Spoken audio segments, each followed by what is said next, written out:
Hi, my name is Molly Sommerhalder. I'm a certified wellness coach with the International Association of Wellness Professionals and certified yoga teacher. In this video, I'm going to talk about setting work-life balance and how you can create the life you want. So it can be a challenge to balance everything in our life between work obligations, at-home obligations, or family, friends, even just time to be healthy and take care of ourselves can feel like an overwhelming chore. And so really it's taking that time to evaluate, understand where we are, kind of bring focus back in to realize where we can kind of shift things so we start to create the life we want. And so it really comes into tuning in with yourself, listening, evaluating, and most of all, asking for help.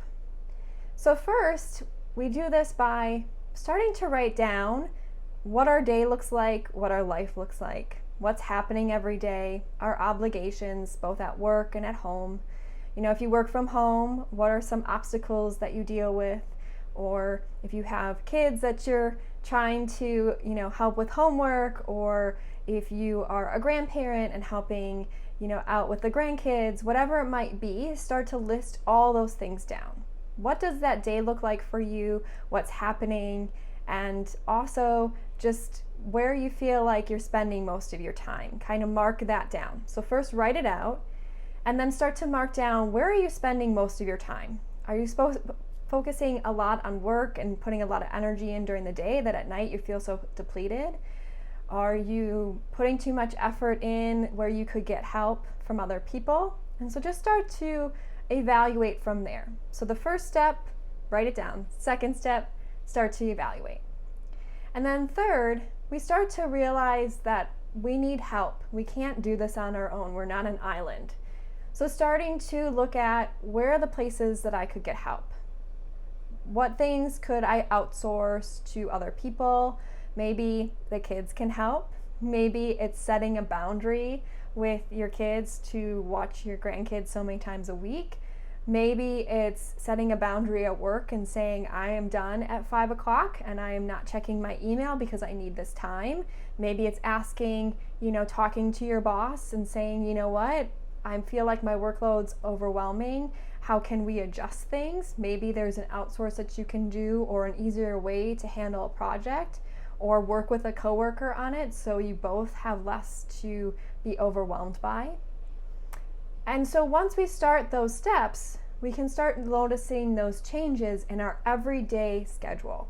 We can start to notice that balance becomes a little more even. We might even notice that we feel a little more sense of relief. But even with that change, it doesn't mean that our work-life balance is always going to be fantastic. And we can continue to do that, but things are going to keep changing and evolving. And so we really have to understand from there, we have this schedule, we understand how to deal with the present moment and what's actually happening right now in our work-life balance. We're kind of tuned into that.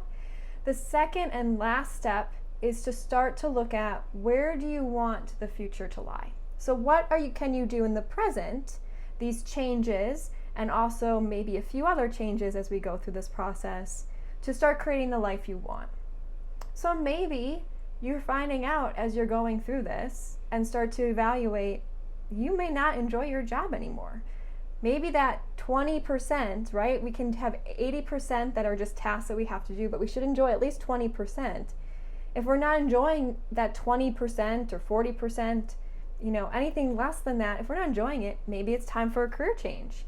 Or maybe it's time to start a new project because you feel stagnant in your current balance outside of work. You feel like you have nothing that you're enthusiastic about. You're just running through your day. So maybe there's a creative project that you can do or a class you can take that makes you stop working so you can have that work-life balance. Again, maybe is there a boundary that you set for yourself to say, you know what, this person, this thing is no longer creating the space that I want to move forward in. Maybe it's time I let it go. Maybe it's time that I set a boundary and limit my intake to how much time I spend on that person, that thing, that thought. And so as we move through that last one, a lot of things can come up. So taking time, and I work with my clients on this, to breathe, to listen to your heart, listen to the voice that's telling you everything that you want is coming.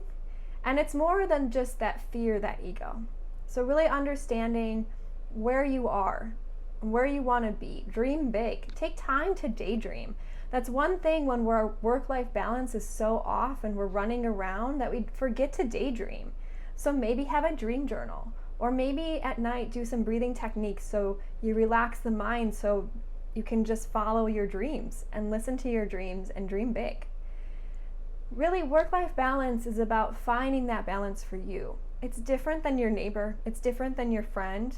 Someone else might be okay with being busy, but if you're not okay with being busy and you don't want to create an art of that, or your health and your wellness is more important than anything else, it's up to you to make that change. And you can totally do it by following those steps and more.